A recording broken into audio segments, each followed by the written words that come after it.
전 세계가 충격에 빠졌습니다. 한국은 단지 외국 선진국들의 하청업체일 뿐이다라며 무시하던 미국의 수석 연구원의 발언이 논란이 되고 있는데요. 모래 한 알이 반도체 칩으로 바뀌면 10만 달러의 가치가 된다고. 한국의 기술은 단순 모방이 아니다. 세계 최고 학자들이 모인 국제 토론회에서 벌어진 치열한 논쟁 끝에 세계 강대국들도 결국 인정할 수밖에 없었던 한국의 이 기술에 모두가 경악을 금치 못했습니다. 전 세계가 탐내는 한국의 이 기술은 대체 무엇일까요? 그 전에 1초 만에 가능한 구독 버튼과 좋아요. 오늘도 감사합니다. 그럼 지금 바로 만나보시죠. 안녕하세요. 저는 클레어 밀러라고 합니다. 미국에서 태어나고 자란 기술연구원이에요. 여러 나라의 문화를 배우면서 기술 분야에서 연구를 계속하고 있습니다. 얼마 전에 정말 좋은 기회가 있었어요. 국제학술 토론회에 초대를 받아서 여러 나라에서 온 학자들과 함께 미래 반도체 기술과 자원 활용 전략에 대해 토론하는 시간을 가졌거든요. 처음 강당에 들어섰을 때는 솔직히 많이 긴장됐어요. 기대도 되고 설레기도 했지만 낯선 환경이라 그랬는지 가슴이 두근두근했답니다. 여러분께 솔직하게 말씀드리자면 그때 제 마음 한구석에는 한국은 그저 외국 기술을 베끼는 하청업체일 뿐이라는 안 좋은 선입견이 있었어요. 지금 생각하면 정말 부끄러운 일이지만 그땐 그런 편견을 가지고 있었어요. 그날 강당의 분위기는 정말 뜨거웠어요. 학자들 모두 진지하고 열정적인 태도로 참여하고 있었습니다. 한 미국 연구자가 침착한 목소리로 발표를 시작했는데 이 발표자가 정말 대단했어요. 한 나라의 반도체 산업이 어떻게 세계 시장에서 큰 점유율을 차지하게 되었는지 차트와 그래프로 아주 자세히 설명해 주셨거든요. 그리고 놀랍게도 고품질 모래라는 원자재가 이런 성공에 결정적인 역할을 했다고 하더라고요. 솔직히 처음에는 에이, 모래가 뭐라고 그렇게 대단한 가치를 만들어낼 수 있겠어? 라는 생각이 들었어요. 그냥 평범한 모래 아닌가 싶었죠. 하지만 발표자가 보여준 명확한 설명과 구체적인 데이터를 보니 제 안에 있던 선입견이 조금씩 흔들리기 시작했어요. 강당에는 정말 여러 나라의 학자들이 모여 있었어요. 중국에서 오신 천웨이 교수님, 카타르의 파이살 알마이너스 마스누리 박사님, 독일의 프리드리히 밀러 교수님, 일본의 하야시 교수님 등등. 다들 자기 나라를 대표하는 전문가들이었죠. 그분들이 던진 질문들은 정말 날카로웠어요. 천웨이 교수님은 실제로 기술 제재가 있을 때 어떤 현실적인 어려움이 있나요? 라고 물으셨고, 파이살 박사님은 우리 중동에도 사막 모래가 많은데 왜 발표국의 사례만 그렇게 특별한가요? 라는 도발적인 질문을 던지셨어요. 프리드리히 교수님은 공급망과 가공 기술의 세부적인 데이터를 중요시하는 입장을 보이셨고, 하야시 교수님은 미국의 기술 없이는 이런 발전이 가능했을까요? 라고 날카롭게 물으셨죠. 그런데 발표자의 대답이 정말 인상적이었어요. 반도체 생산 비용 중에서 원자재가 차지하는 비중은 고작 5% 미만이에요. 나머지 95% 이상의 가치는 정교한 가공 기술과 우수한 인력, 그리고 체계적인 연구 개발 덕분입니다. 그러면서 한국이 오랜 시간 동안 연구와 교육에 꾸준히 투자해서 자립적인 기술력을 키워왔다는 점을 강조하셨어요. 처음엔 한국이 정말 그렇게 독자적으로 발전할 수 있었을까? 하는 의심이 들었어요. 그런데 여러 학자들의 질문과 그에 대한 차분한 답변을 듣다 보니 그리고 한반도의 특별한 지형이 고품질 모래 형성에 어떤 영향을 미쳤는지 설명을 들으니 제 마음속에 있던 부정적인 생각들이 조금씩 사라지기 시작했어요. 토론이 계속되면서 저는 자꾸 이런 생각이 들었어요. 왜 한국은 이렇게 오랫동안 꾸준히 노력해왔을까? 그때 발표자가 해주신 말씀이 아직도 기억에 남아요. 한국의 기술 발전은 단순한 우연이 아니에요. 외국 기술을 그냥 베낀 것도 아니고요. 한국의 자연환경과 오랜 경험, 그리고 교육에 대한 투자가 모여서 만들어낸 결실입니다. 이 말을 듣는 순간 제 마음이 조금씩 열리기 시작했어요. 처음에 가졌던 그저 하청국가라는 생각이 얼마나 편협했는지 깨닫게 되었죠. 한국의 기술력이 단순히 외국의 기술을 모방한 것이 아니라 끊임없는 노력과 투자, 그리고 자연환경까지 활용한 독자적인 발전이라는 사실을 조금씩 이해하기 시작했답니다. 강당 안에는 정말 다양한 국적의 학자분들이 자리를 잡고 계셨어요. 각 나라에서 내로라 하는 전문가들이 한자리에 모였으니 그 분위기가 얼마나 대단했는지 상상이 되시나요? 저는 그 모습을 보며 가슴이 두근거렸답니다. 중국에서 오신 천웨이 교수님은 정말 날카로운 질문을 던지셨어요. 기술 제재와 관련해서 데이터 이상의 현실적인 어려움은 무엇인가요? 이런 직설적인 질문에 저도 귀가 쫑긋해졌습니다. 카타르에서 오신 파이살 알마스누리 박사님의 질문은 더 도발적이었어요. 중동의 사막 모래도 풍부한데 왜 유독 발표국의 사례만 특별하다고 하시는 겁니까?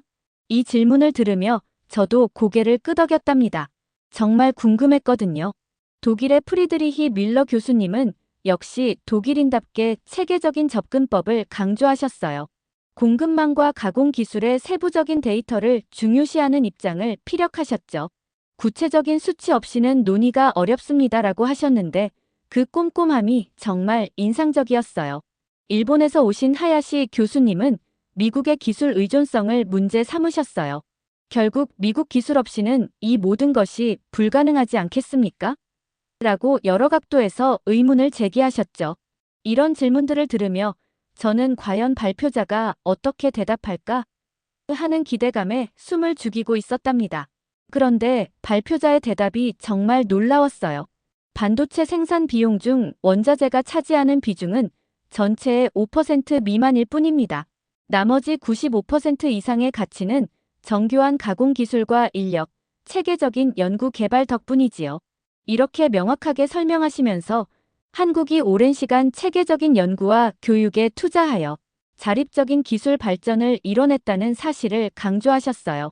솔직히 말씀드리자면 처음에 저는 속으로 한국이 정말 그렇게 독자적인 발전을 할 수 있었을까? 라는 의구심을 품었어요. 외국에서 기술을 들여와서 그저 따라하는 수준이 아닐까 하는 생각이 들었던 거죠. 그런데 여러 학자들의 구체적인 질문과 그에 대한 차분한 답변을 들으니 제 생각이 조금씩 바뀌기 시작했어요. 특히 발표 자료에 나타난 한반도의 지형적 특성이 정말 흥미로웠습니다. 높은 산악지대와 급경사 강물의 흐름이 모래의 고품질 형성에 큰 영향을 미쳤다는 설명을 들으니 자연환경마저도 한국의 기술 발전에 도움을 주었다는 사실이 놀라웠어요. 그동안 제가 가지고 있던 부정적인 인식이 조금씩 흔들리는 것을 느꼈답니다. 토론회가 진행되는 동안 저는 옆에 앉아있던 친구들과 수군수군 이야기를 나누기도 했어요. 도대체 한국은 왜 이렇게 오랜 기간 동안 체계적인 노력을 기울였을까? 이런 의문이 계속 들었거든요. 많은 나라들이 단기적인 성과에 집중할 때 한국은 왜 그렇게 긴 호흡으로 기술 개발에 매진했는지 정말 궁금했습니다. 그때 발표자가 해주신 말씀이 아직도 귓가에 생생해요. 한국의 기술 발전은 단순한 우연이나 외국 기술의 모방이 아닙니다. 자연환경과 오랜 경험, 그리고 교육 투자로 이루어진 결과예요. 이것은 하루아침에 이루어진 것이 아니라 수십 년간의 꾸준한 노력이 만들어낸 성과입니다. 이 말씀을 들으면서 저는 한국 기술의 진정한 가치를 조금씩 이해하기 시작했어요. 단순히 외국의 기술을 따라하는 게 아니라 자신들만의 방식으로 독자적인 발전을 이룩해왔다는 사실이 점점 더 와닿았습니다. 토론회장에서는 다양한 의견이 오갔어요. 어떤 학자는 경제적 관점에서만 보면 이해가 안 되는 투자였을 텐데요 라고 말했고, 또 다른 학자는 교육과 연구에 대한 장기적 안목이 있었기에 가능했던 일이라고 평가했습니다. 이런 다양한 시각을 들으면서 저는 점점 더 한국의 기술 발전 과정에 대해 흥미를 느끼게 되었어요. 특히 인상 깊었던 것은 한국이 처한 환경적 제약을 오히려 기회로 활용했다는 점이었어요. 천연자원이 부족한 상황에서도 있는 자원을 최대한 활용하고 인적 자원에 집중 투자함으로써 기술 강국으로 성장해 나간 과정이 정말 놀라웠습니다. 토론회가 끝나갈 무렵 저는 처음에 가졌던 생각들이 많이 바뀌었다는 것을 느꼈어요. 하청업체라는 편견에서 벗어나 한국이라는 나라가 자체적인 노력과 투자로 이룩한 기술적 성과에 진심으로 감탄하게 되었답니다. 이런 경험을 통해 저는 선입견 없이 사물을 바라보는 것이 얼마나 중요한지 깨달았어요. 논쟁의 열기가 점점 더 뜨거워지더라고요. 여러 학자분들이 자신의 의견을 내세우면서 토론장이 마치 불꽃 튀는 싸움터가 된 느낌이었어요. 그만큼 모두가 진지하고 열정적으로 임하셨던 거죠. 중국에서 오신 천웨이 교수님은 목소리에 힘을 주시며 질문하셨어요. 이 자료가 정말 지속 가능한 발전을 보여준다고 할 수 있을까요? 교수님의 눈빛에서 의심의 기색이 역력했답니다. 저도 그 질문을 들으면서 정말 그럴까? 하는 의문이 들었어요. 카타르에서 오신 파이살 박사님은 자국의 자원을 강조하시면서 우리 사막의 모래도 얼마든지 활용할 수 있는데 왜 한국만의 이야기인가요? 라고 질문하셨죠. 그분의 목소리에서는 약간의 불만이 느껴졌어요. 아무래도 자국의 자원에 대한 자부심이 있으셨나 봐요. 일본의 하야시 교수님은 아주 날카로운 질문을 던지셨어요. 미국 기술 없이는 이 모든 것이 불가능하지 않았을까요? 이 질문은 마치 칼날처럼 예리했습니다. 그동안 기술 분야에서 미국의 영향력이 워낙 컸으니까요. 저도 그 질문을 듣는 순간 그럴지도 모르겠다는 생각이 들었어요. 그런데 발표자의 대응이 정말 놀라웠습니다. 어떤 질문에도 당황하지 않고 침착하게 답변하시더라고요. 한국은 이미 해외 광산 투자와 합성, 석경 개발 등 다양한 대체 방안을 통해 기술 의존도를 점차 낮추고 있습니다. 이렇게 자신감 있게 말씀하시는 모습이 인상적이었어요. 특히 발표자가 언급한 수치가 저를 깜짝 놀라게 했어요. 1kg의 모래가 반도체 칩으로 변환되면 10만 달러 이상의 가치를 창출할 수 있습니다. 이 말을 듣는 순간 제 머릿속에 의심과 놀라움이 동시에 밀려왔어요. 정말 그럴 수 있을까? 모래 한 줌이 그렇게 큰 가치로 하는 의구심이 들었지만 동시에 그 가능성에 대한 흥미도 생겼답니다. 그때 문득 제 어린 시절 생각이 났어요. 초등학교 때 담임 선생님께서 늘 말씀하셨던 모든 것은 겉모습만 봐서는 알 수 없단다. 진짜 가치는 속에 있는 법이지. 라는 가르침이요. 그 말씀이 이 상황에 딱 맞는 것 같았어요. 모래라는 평범해 보이는 물질이 정교한 기술과 만나면 어마어마한 가치로 변환된다니 정말 놀라운 일이잖아요. 발언자와 여러 학자들이 제시한 객관적인 데이터와 차트, 실제 연구 결과들을 보면서 저는 점점 더 한국의 반도체 기술에 대한 생각이 바뀌기 시작했어요. 처음에는 한국은 그저 외국 기술을 따라하는 나라라고 생각했는데 이제는 그들만의 독자적인 연구와 꾸준한 노력으로 이룩한 성과라는 걸 조금씩 인정하게 되었답니다. 토론 중에 한 미국 학자가 정말 인상적인 말씀을 하셨어요. 한국의 성공은 우연이 아닙니다. 그들의 끊임없는 도전 정신과 체계적인 교육, 그리고 인재 양성의 결과지요. 이 말을 듣는 순간 제 눈에서 눈물이 맺히는 걸 느꼈어요. 왜 그랬는지 저도 잘 모르겠지만 그 순간 제 마음에 큰 울림이 왔던 것 같아요. 그리고 그때 저는 제가 얼마나 좁은 시각을 가지고 있었는지를 뼈저리게 깨달았습니다. 한국은 단지 모방하는 나라라는 생각이 얼마나 편협하고 부당한 것이었는지를요. 이런 생각을 하니 부끄러움이 밀려왔어요. 동시에 한국이라는 나라에 대한 새로운 관점이 생기기 시작했습니다. 토론회의 열기는 점점 더 고조되었지만 저는 오히려 마음이 차분해지는 것을 느꼈어요. 이전에 가졌던 부정적인 생각들이 하나둘씩 사라지면서 제 마음속에 작은 변화의 불씨가 피어오르기 시작했거든요. 한국에 대해 더 알고 싶다. 이런 기술적 성과가 어떻게 이루어졌는지 더 배우고 싶다는 생각이 들었습니다. 특히 인상 깊었던 것은 한국이 자원이 부족한 상황에서도 창의적인 방법으로 문제를 해결해 나간 과정이었어요.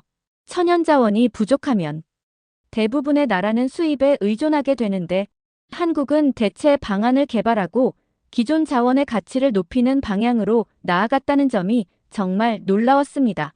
한 학자분이 자원의 부족이 오히려 기술 혁신의 원동력이 되었다고 말씀하셨는데 이 말이 제 마음에 깊이 와닿았어요.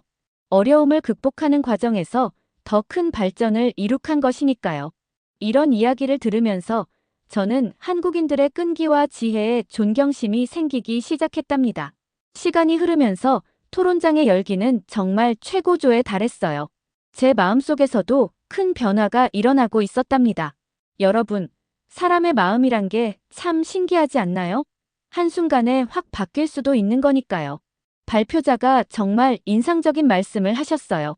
한국은 이제 단순히 기술을 수용하는 나라가 아닙니다. 스스로의 힘으로 미래를 열어가는 강한 국가지요. 이 말씀을 듣는 순간 제 마음속에 있던 모든 부정적인 생각들이 마치 안개처럼 사라지는 듯한 느낌이 들었어요. 그동안 제가 얼마나 편협한 생각을 가지고 있었던 건지 깨닫게 되었죠. 한국이라는 나라를 제대로 알지도 못하면서 그저 기술 모방국이라고 단정 지었으니 말이에요. 이제 와서 생각해보니 정말 부끄러운 일이었습니다. 발표자가 보여주신 자료들이 하나둘씩 제 마음속에 깊이 새겨졌어요.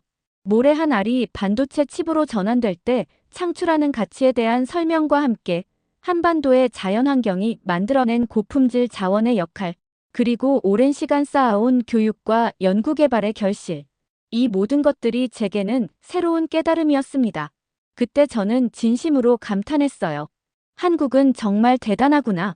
이 모든 성과는 단순한 우연이 아니라 끊임없는 노력의 결과였어. 기억나는 건 한 독일 학자가 하신 말씀이에요. 한국의 기술 발전은 단순히 외국의 지원을 받는 것이 아니라 주체적인 혁신과 협력의 산물입니다. 이 말을 들으며 저는 여러 데이터와 실제 사례들을 떠올리게 되었어요. 그리고 제가 얼마나 잘못된 선입견을 가지고 있었는지를 뼈저리게 깨달았답니다. 처음에 토론회에 들어섰을 때만 해도 제 마음은 차가웠어요. 어차피 다 아는 이야기겠지라는 생각으로 가득 차 있었으니까요. 하지만 시간이 지날수록 제 안에서 뭔가 따뜻해지는 걸 느꼈어요. 여러분, 생각해보면 우리 인생에서 이런 순간들이 참 소중하지 않나요? 자신의 고정관념이 깨지는 순간, 그리고 새로운 시각으로 세상을 바라보게 되는 순간 말이에요. 저에게는 이 토론회가 바로 그런 전환점이 되었답니다. 발표자의 설명을 들으면서 저는 한국이 가진 독특한 강점에 대해 더 깊이 이해하게 되었어요. 한반도의 지형적 특성이 만들어낸 고품질 석경모래은 단순한 자연의 산물이 아니라 그것을 발견하고 활용한 사람들의 지혜와 노력이 합쳐진 결과물이었죠. 그리고 그것을 고부가가치 제품으로 전환시키는 기술력은 하루아침에 생겨난 것이 아니라 수십 년간의 연구와 투자의 결실이었습니다. 제 마음속에서는 점점 더 한국에 대한 존경심이 커져갔어요. 이렇게 체계적으로 미래를 준비하다니 정말 대단하다라는 생각이 들었거든요. 천연자원이 부족한 상황에서도 포기하지 않고 오히려 그것을 기회로 삼아 기술 혁신을 이루어낸 저력이 놀라웠습니다. 토론회가 진행될수록 저는 제 안에서 일어나는 변화를 점점 더 뚜렷하게 느꼈어요. 처음에는 의심과 불신으로 가득 찼던 마음이 이제는 존경과 배움의 자세로 바뀌고 있었거든요. 그리고 그런 변화가 일어나는 과정에서 저는 묘한 해방감을 느꼈답니다. 편견에서 벗어나는 순간의 시원함이란 말로 표현하기 어려울 정도였어요. 한 학자분이 말씀하신 내용이 아직도 기억에 생생해요. 기술 발전은 단순한 물질적 투자만으로는 이루어질 수 없습니다. 그 사회의 문화와 교육, 그리고 사람들의 열정이 모여야만 가능한 일이죠. 이 말을 들으면서 저는 한국 사회의 교육열과 도전 정신에 대해 다시 한번 생각해보게 되었어요. 토론이 끝나갈 무렵 저는 제 마음속에서 일어난 변화를 분명하게 확인할 수 있었어요. 이제 더 이상 한국을 기술 모방국으로 보지 않게 되었거든요. 오히려 독자적인 기술력을 갖춘 혁신 국가로 인식하게 되었답니다. 이런 인식의 전환이 제게는 정말 큰 의미가 있었어요. 논쟁이 끝난 후에 저는 다양한 국적의 학자들과 함께 특별한 프로젝트에 참여할 기회를 얻게 되었습니다.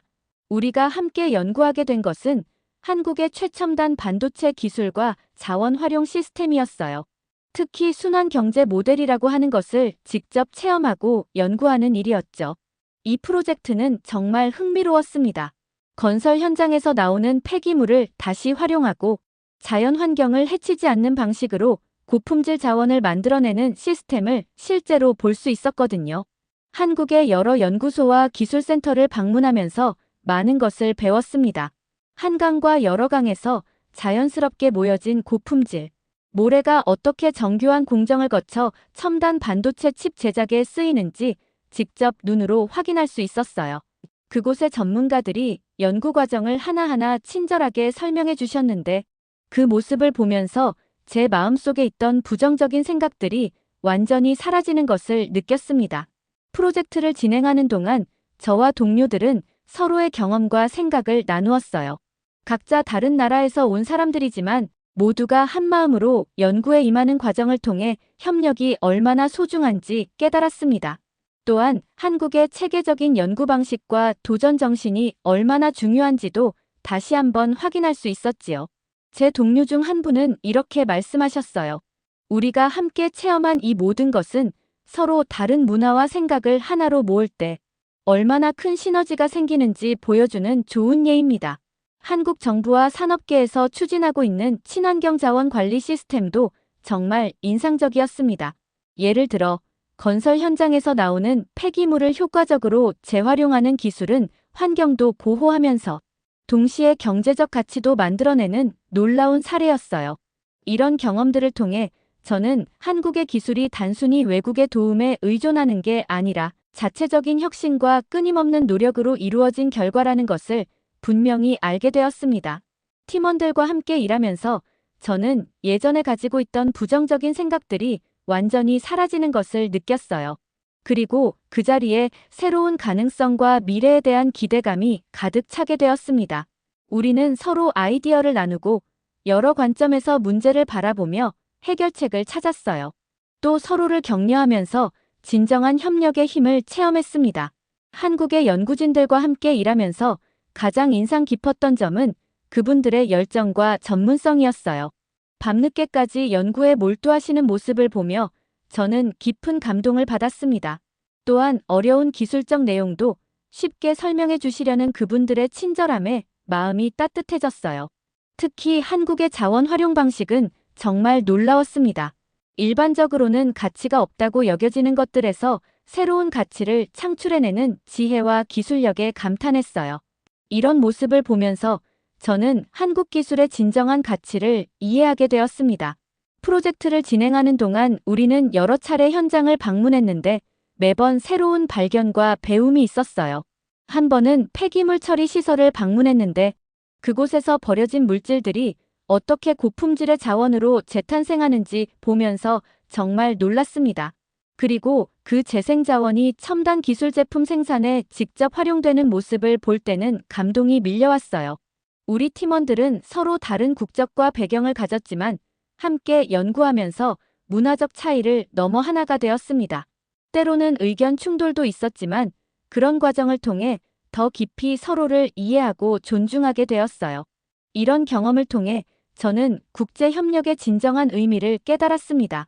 한국의 연구 시스템과 교육 방식도 깊은 인상을 남겼어요. 어린 시절부터 체계적인 교육을 통해 창의력과 문제 해결 능력을 키우는 모습을 보며 한국의 기술력이 하루아침에 이루어진 것이 아니라는 점을 분명히 알게 되었습니다. 수십 년에 걸친 꾸준한 노력과 투자의 결실이었던 거죠. 이렇게 다양한 체험과 협력을 통해 저는 한국에 대한 새로운 인식을 갖게 되었어요.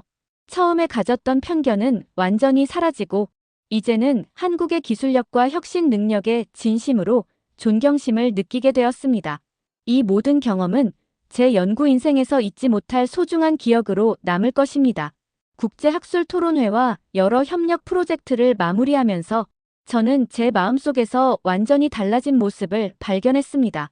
처음에 제가 품고 있던 한국은 그저 외국 기술을 받아들이기만 하는 나라라는 편견은 이제 흔적도 없이 사라졌어요. 대신 한국의 자립적인 기술 발전과 체계적인 교육 투자, 그리고 열정 가득한 연구진들의 노력이 얼마나 위대한지 온전히 인정하게 되었습니다. 프로젝트 마지막 날, 우리는 모든 학자들이 모여 미래 협력과 세계 기술 발전에 대해 이야기하는 시간을 가졌어요. 그 자리에서 저는 한국의 기술은 앞으로도 세계 무대에서 주도적인 역할을 할 것이라는 희망찬 메시지를 들었습니다. 그 말씀을 듣는 순간 제 가슴속 깊은 곳에서 큰 감동이 밀려오는 것을 느꼈어요. 그 자리에서 저는 모든 부정적인 생각들을 완전히 내려놓고 새로운 눈으로 세상을 바라보게 되었습니다. 서로 다른 문화를 존중하고 함께 협력하는 것이야말로 진정한 발전의 길이라는 것을 몸소 체험했지요. 지금 이 순간 저는 제가 겪은 경험들을 통해 배운 중요한 교훈을 잊지 않으려 합니다. 바로 자원의 가치와 기술의 발전은 그것을 어떻게 활용하느냐에 달려 있으며 끊임없는 노력과 협력이 모여야 진정한 혁신을 이룰 수 있다는 사실이에요. 앞으로도 저는 국제학술 교류와 다양한 협력 활동에 적극적으로 참여하면서 제 경험을 바탕으로 한국과 전 세계가 함께 만들어갈 밝은 미래를 꿈꾸고 싶습니다. 사실 처음 이 프로젝트에 참여했을 때는 한국에 대해 그저 막연한 편견만 가지고 있었어요. 하지만 여러 학자들과의 진지한 토론과 직접 현장을 체험하면서 저는 한국의 위대함과 독창적인 기술력, 그리고 따뜻한 인간미에 깊이 감동받았습니다. 그 결과 제 마음속 깊은 곳까지 완전히 변화되었지요. 이 과정을 통해 저는 국제사회에서 서로 다른 문화와 지식을 함께 모을 때 얼마나 놀라운 변화가 일어날 수 있는지 깨달았습니다. 그리고 앞으로의 도전과 협력에서 새로운 출발을 다짐하게 되었어요. 한국의 기술 발전 이야기는 정말 감동적입니다. 전쟁의 폐허에서 일어나 세계적인 기술 강국으로 성장한 과정은 많은 나라에게 좋은 본보기가 되고 있어요. 특히 인적 자원에 대한 투자와 교육 시스템의 우수성은 다른 나라들이 배워야 할 점이라고 생각합니다. 실제로 프로젝트를 진행하면서 만난 한국의 젊은 연구원들은 뛰어난 실력과 열정을 갖추고 있었지요. 그들과 함께 일하면서 저는 한국의 미래가 얼마나 밝을지 확신할 수 있었습니다. 또한 자원이 부족한 환경에서도 창의적인 방법으로 문제를 해결해 나가는 한국의 접근 방식은 정말 인상적이었어요. 마지막 회의 자리에서 한 한국 학자분이 우리는 어려움 속에서도 포기하지 않고 계속 나아가는 것이 중요합니다라고 말씀하셨어요. 그 말씀에서 저는 한국 사회의 근면함과 끈기, 그리고 미래를 향한 확고한 비전을 느낄 수 있었습니다. 이러한 정신이야말로 한국이 지금의 위치에 오를 수 있었던 진정한 원동력이라고 생각해요. 프로젝트를 마치고 귀국하는 비행기에서 저는 이번 경험이 제 인생에 얼마나 큰 변화를 가져왔는지 곰곰이 생각해 보았습니다. 한국에 대한 제 인식은 완전히 달라졌고, 더 나아가 제가 세상을 바라보는 시각 자체가 넓어졌어요. 이제 저는 어떤 나라나 문화에 대해서도 섣불리 판단하지 않고 직접 경험하고 이해하려는 자세를 가지게 되었습니다. 저 클레어 밀러는 이제 제가 경험한 이 변화와 감동을 바탕으로 더 넓은 시각으로 세상을 바라보며 살아가려 합니다.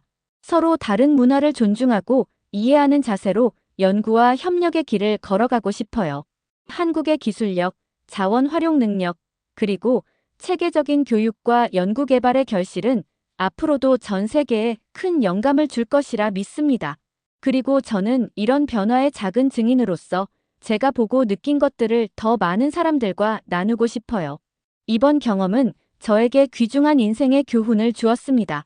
우리가 가진 선입견이 얼마나 우리의 시야를 좁게 만드는지, 그리고 그것을 깨고 나왔을 때 얼마나 넓은 세계가 우리를 기다리고 있는지 깨달았어요.